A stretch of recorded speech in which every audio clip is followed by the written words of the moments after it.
Bienvenue encore dans ce nouveau numéro pour notre ASBEL RTCP, un moment de douleur et de deuil pour nous. Et nous sommes juste venus partager avec vous dans ce grand ASBEL où nous sommes en train de travailler pour le Congo, nous sommes en train de réfléchir. C'est un cadre prophétique où nous réunissons toutes les pensées prophétiques liées à la République démocratique du Congo. Et c'est un cadre supérieur, je vous l'ai dit, où tous ceux qui sont là sont de tête bien éclairée, bien aiguisée, où l'Éternel a accordé une sagesse et une faveur, encore une fois, pour pouvoir éclairer et orienter le Congolais. Vous savez que notre nation est en train de traverser des moments si dur et difficile pour les autres, tout simplement parce que le Congolais et les hommes qui habitent le Congo n'aiment pas écouter et ne savent pas décréter, ne savent pas discerner là où il y a la voix de Dieu. Depuis 2015, je vous ai toujours dit que il faut nous chercher, il faut nous écouter, il faut appliquer ce que nous vous disons parce que ce n'est pas par la volonté des hommes, comme a dit l'apôtre Paul dans Galates chapitre 1er et en Romains chapitre 1er, nous ne cherchons pas à faire plaisir aux hommes parce que si nous plaisons aux hommes, nous ne serions plus le serviteur de Dieu. Une mauvaise nouvelle vient de tomber depuis le 1er janvier de ce mois et de cette année. Nous avons perdu un grand cadre de notre parti prophétique. C'est là que nous sommes en train de réfléchir pour le Congo, pas un parti politique, mais nous réunissons au sein tous les hommes de Dieu, tous ceux qui savent que Dieu est le maître de cette nation, peu importe leur confession, en dehors de la magie et de l'occultisme, tous ceux qui sont politiques, tous ceux qui sont scientifiques, tous ceux qui sont dans la religion, qui savent que cette nation a besoin de comprendre la réalité prophétique et la mettre en place. On était avec Maïndo, notre maman, qui était député à la législature passée, qui a beaucoup contribué. Moi, je retenais quelque chose. D'ailleurs, je vais rendre hommage à l'ancienne députée qui, du reste, était pasteur, mais nous avons détecté en elle une intelligence. Je vous dis, elle était prompte à répondre aux invitations liées au Congo, mais aussi elle était là pour apporter son intelligence, sa sagesse, pour fignoler en fait des réflexions tout autour du Congo. Elle exigeait à ce que nous soyons vraiment trop clairs, trop précis, trop scientifiques dans nos recherches, dans nos démarches. Et d'ailleurs, le jour où on l'a appelé pour la première fois, je pense dans les jours à venir, on va faire des vidéos avant que l'enterrement ne puisse y intervenir. Elle était là en train de présenter pour la première fois quand on l'a invité pour parler du livre Comment vivre dans un pays prophétique. C'était le jour de notre vernissage. On était là à Triomphal, hein, vous voyez, ce bâtiment administratif du gouvernement. Nous étions là. C'était le 22 août, hein, sauf erreur de ma part, mais c'était le 22 août 2022, le 28 ans. Nous étions là en train de faire ces vernissages pour le livre Comment vivre dans un pays prophétique, un livre cadre, c'est un livre qui oriente, qui maîtrise tout, tout ce que vous faites aujourd'hui, hein, tout ce que les gens disent, en parlent et discutent et se posent des questions. Il y a déjà une réponse, une résolution de ce livre-là, vivre dans un pays prophétique. Sauf que les Congolais ne sont pas prêts à exploiter, ils aiment poser des problèmes là où il y a déjà des solutions. Moi, je ne comprends pas les Congolais. Il faut changer votre mentalité. Alors, cette dame nous a fait une belle lecture des choses et on a tous compris que l'intelligence, la sagesse et l'amour de la nation peuvent vous conduire à bien faire les choses. Et après ça, on a été encore dans une autre conférence, d'ailleurs payée et prise en charge par la dame.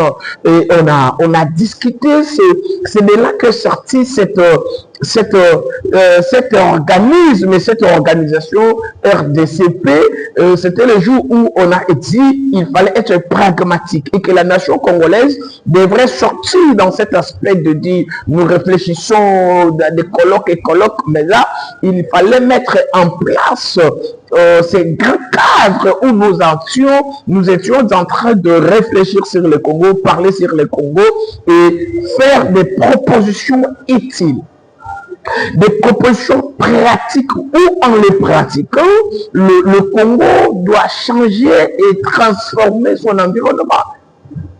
Nous avons parlé de la grande richesse parce qu'on ne comprenait pas que excusez-moi, le Congo ou la grande nation congolaise puisse être riche en tout, même en eau. Les hommes qui sont au Congo, ils sont riches par leur tête. Ils ont fait de grandes écoles, mais qui malheureusement restent pauvres. Et nous avons parlé de l'exploitation qui s'est faite à gauche et à droite. Comment est-ce qu'on exploite les Congolais sans les Congolais? Et nous avons compris aussi que du point de vue historique, il y a des choses qui nous échappent. Alors il faut remettre tous les fils. Bien aimé, nous avons parlé de tout. D'ailleurs, la dame a dit il faut envoyer des chrétiens aller faire de la politique. Et nous, à l'époque, nous avons ajouté, mais oui, si vous voulez un chef qui va être trop spirituel, qui va appliquer le plan de Dieu pour le Congo prophétique, mais nos bourgmestres, nos chefs de quartier, nos chefs d'avenir, nos directeurs, nos PDG, nos DG, qui sont-ils? Sont-ils des chrétiens? Parce que très souvent, lorsqu'on veut discerner et parler de la nation, les gens touchent toujours la présidence de la République. Alors, les gens oublient que dans nos quartiers, tous ceux qui vont mettre en pratique tout le plan de Dieu doivent être des chefs d'avenir, des chefs de quartier, des chefs d'entreprise, des commerçants, alors que le Congo ne maîtrise rien. Dans ces livres-là, nous avons parlé de ce que je vois les gens parler aujourd'hui. Bon, je sais. C'est un livre. Lorsqu'on met quelque chose dans la place publique, bon, chacun peut en éclater comme il veut. Mais c'est dans ce livre-là, d'ailleurs, que nous étions avec le chef de tous les cambistes à ce temps-là, lorsque nous étions leur président, nous étions en train de parler sur l'économie, où nous avions dit, tout ce que nous apprenons à l'IBIKIN ici comme économie, mais sur le terrain, ça vaut rien. Toute notre économie entre les mains des étrangers. J'ai vu des gens en parler, mais sauf que c'est déjà dans les livres, ils en ont tiré profit, bon, c'est pas grave. Vivre dans un pays prophétique, c'est un grand livre. Où nous avions dit que le livre-là est le guide pour la nation. Mais malheureusement, bon, nous sommes en train de continuer petit à petit. Le livre a été piraté à gauche et à droite. Peu importe, le deuxième livre arrive. Mais si vous ne maîtrisez pas l'économie, vous n'avez pas l'économie entre vos mains. Voyez comment tout ce que nous sommes en train de patiner, parce que tout simplement, parce qu'on n'a pas l'économie entre nos mains. Et dans le deuxième livre, nous avons dit que celui qui a l'économie entre ses mains, c'est lui qui maîtrise la nation. Ça dit que le Congo peut... Vous ne comprenez pas. Nous sommes en train de basculer petit à petit parce que là, les chrétiens étaient pauvres. Les chrétiens ne maîtrisaient pas l'économie, mais il n'y a pas l'économie. Ils sont en train de subir. En subissant, on peut vous imposer une autre culture. En vous imposant une autre culture, on peut vous imposer une autre religion. C'est comme ça qu'avec les gréco-romains, d'un côté, ils sont dans la religion, d'un côté, ils sont dans la culture. Maintenant, le dé a fait la force de ce que les catholiques ont fait, parce que c'est comme ça qu'il faut parler de cet esclavagisme-là. On nous a donné une autre culture, qui est la culture grecque, mais au moins on nous a imposé une autre manière de vivre qui est des Romains. Mais c'est que nous sommes, du côté religion, nous sommes rien. Du côté culture, nous sommes rien. Et maintenant, quand nous n'avons rien, les investisseurs que nous amenons ici, ils ne sont pas chrétiens. Tous ces gens que nous collaborons avec, ils ne sont pas chrétiens. Maintenant, il y aura une certaine contraste parce que lorsqu'ils vont amener de l'investissement, ils vont nous imposer leur culture. Je prends un exemple, le dimanche où on travaille, et ils ne travaillent pas le dimanche. Voyez-vous, nous avons des cultes de semaine. Et bon, comme nous n'avons rien, c'est ce qu'ils vont finir par dire, les chrétiens n'ont rien, les chrétiens n'amènent rien. je pense qu'il faut réfléchir maintenant à la mémoire de notre maman, l'ancienne ministre l'ancienne honorable qui est morte, qui est partie. Je pense que c'est un moment de réfléchir entre nous parce qu'on n'a pas fini à présenter le travail que nous avions fait tous ensemble dans notre Asbel. Le temps voulu, on va présenter ce grand travail, mais rendons d'abord hommage à notre honorable. Nos amis de Boyoma, nos amis de Kisangani, nos amis de Basoko, tous ces gens-là, rendez hommage à cette tête, à cette tête. Rendons hommage à cette dame forte. Rendons hommage à cette dame qui a travaillé sérieusement pour l'amour de sa nation, l'amour du Congo. Et n'hésitez pas à dire que Jésus est Seigneur. Et n'hésitez pas à dire qu'on peut travailler pour le Seigneur en étant politicien. On peut travailler comme serviteur de Dieu, dit Romains chapitre 13.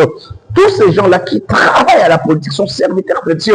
Moi, j'aime ajouter Matthieu chapitre 28 où la Bible dit « Allez et faites de toutes les nations mes disciples ». À cela, vous allez comprendre que Jésus voulait même voir que la politique du monde puisse travailler pour l'évangile. Ministre de l'économie, ministre de l'énergie, ministre des transports, en faisant des routes, en amenant de l'électricité, des routes, la voie de communication. Quand vous planifiez tout, l'évangélisation va entrer. Alors, travaillez pour le Seigneur. Honorer notre chère maman qui est partie, maman Honorine, que nous appelons affectueusement maman Victoire, que le Dieu du ciel l'accorde de la place dans son royaume et que nous, tous qui sommes restés, honorons la mémoire de notre maman. Je crois que le Dieu du ciel, le Dieu du Congo, le Dieu qui aime les Congolais, n'hésitera pas à nous bénir et à nous faire du bien. Pour vous autres, n'hésitez pas à nous rejoindre. Notre Asbel est pour le Congo. Je vous dis, si vous venez, si vous nous visitez, vous ne serez pas déçus. Parce que c'est là où le Seigneur parle. Vous avez déjà une révélation, vous avez une prophétie. Nous sommes une plateforme qui réunit des Asbel. Nous sommes une plateforme qui réunit Vous êtes politicien, venez. Vous aimez les Congo, vous parlez du développement, vous parlez du changement de mentalité. Venez dans ces grandes plateformes, ASBEL, RDCP, RD Congo prophétique. Vous avez une vision prophétique. Vous êtes à la maison, vous êtes seul, vous vous sentez que votre voix n'est pas si haussée. Venez, rejoignez-vous à nous. Venez, car l'union continue à faire la force. Venez, voyez, il y a des gens qui continuent à croire, à accepter que le Seigneur est vivant, que le Seigneur parle, que le Seigneur oriente. Venez massivement et en grand nombre, vous êtes une communauté de gens. Venez, mettez-nous ensemble, nous allons travailler et nous allons avancer jusqu'à ce que le Congo sera changé, transformé prophétiquement. Nous croyons que nous avançons dans le plan de Dieu. Voilà pourquoi nous vous appelons. Nous sommes à l'Issala. Venez, n'hésitez pas, écrivez-nous en privé, écrivez-nous pourquoi ne pas visiter l'Issala. L'Issala, c'est l'église CBFC l'Issala, c'est là que notre siège se retrouve. Nous nous réunissons chaque lundi. En tout cas, venez, on parle Congo, on parle bien-être, on parle développement, on parle la voix de Dieu, on parle le pensée de Dieu, on examine tout ce qui se passe quant à l'accomplissement de Dieu. C'est tout ce que Dieu a déjà annoncé, peu importe le prophète, peu importe sa religion. Nous sommes en train de décrypter pour voir où en sommes-nous et à quelle mesure nous pouvons faire des propositions pour que la nation ne puisse pas chavirer, mais que la nation reste debout et que nous puissions avancer. Que l'Éternel vous bénisse pour l'année 2026 qui vient juste de commencer, mais malheureusement, pour nous, l'année a commencé avec une douleur. Cette douleur, c'est la perte de notre maman, l'ancienne députée ou honorable Victoire, que nous appelons comme ça, Honorine Joki. Que l'Éternel bénisse et comble et console aussi toutes les familles qui ont perdu les leurs dans ces débuts d'année. Que l'Éternel vous donne la force, que l'Éternel vous console et vos mots de consolation ne feront que augmenter notre force pour continuer la marche. Nous avons perdu une grande tête, je vous l'ai dit. Nous sommes en pleurs, nous sommes en train de pleurer et de regretter notre maman, l'honorable. Que Dieu assiste toutes les âmes qui sont restées vivantes encore, n'hésitez pas à travailler pour le Congo, apportez votre part des solutions, apportez votre part des contributions pendant que vous êtes encore fort en train de parler. N'hésitez pas à passer là-bas parce que là-bas, c'est un cadre, je vous l'ai dit. C'est un cadre où on reçoit toutes les prophéties. Vous avez une prophétie, vous avez une parole que l'Éternel vous a déjà parlé. N'hésitez pas, ne gardez pas, ne jetez pas. Vous voyez, si cette maman n'avait pas travaillé avec nous, n'avait pas parlé avec nous, personne n'allait comprendre la gravité de ces bonheurs d'avoir des fils et filles que Dieu a amenés au Parlement, que Dieu a amené dans la science, partout là où Dieu vous a amené. Ramenez-nous cette conscience et cette connaissance. Ça fera avancer la nation, surtout notre plateforme. Que Dieu bénisse la République démocratique du Congo. Que Dieu bénisse tous ceux qui travaillent partout là où vous êtes dans des institutions. Que Dieu bénisse les pasteurs. Que Dieu vous bénisse. Ciao et à la prochaine.